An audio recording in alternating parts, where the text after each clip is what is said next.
যিখিনি বিদ্যালয়ে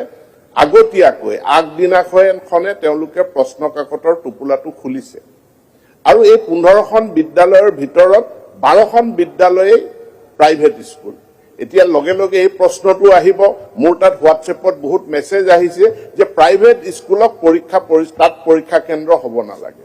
আমি চৰকাৰে খুব সক্ৰিয়ভাৱে এই কথাটো বিবেচনা কৰি আছো যে এতিয়াৰ পৰা প্ৰাইভেট স্কুল বা ভেঞ্চাৰ স্কুলত আমি এক্সামিনেশ্যন চেণ্টাৰ দিম নে নিদিম খুব সোনকালে বোৰ্ডে এটা সিদ্ধান্ত ল'ব বা চৰকাৰেও এটা সিদ্ধান্ত ল'ব যে বেমাৰটো য'ত হৈছে তাতে চিকিৎসা কৰিব লাগিব বেমাৰ নোহোৱা জেগাত খুন্দিয়াই পেলাই একো লাভ নহ'ব বেমাৰটো সৃষ্টি হৈছে বিদ্যালয়ত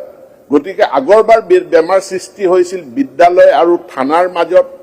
হেতুৰ চিকিৎসা কৰা হল এবাৰ বিদ্যালয়ত বেমাৰটো হৈছে সেই বেমাৰৰো আমি চিকিৎসা কৰিম এটা শৃংখলিত পৰীক্ষা ব্যৱস্থা আমি গঢ়ি তোলাৰ কাৰণে আমি আপ্ৰাণ চেষ্টা কৰিছো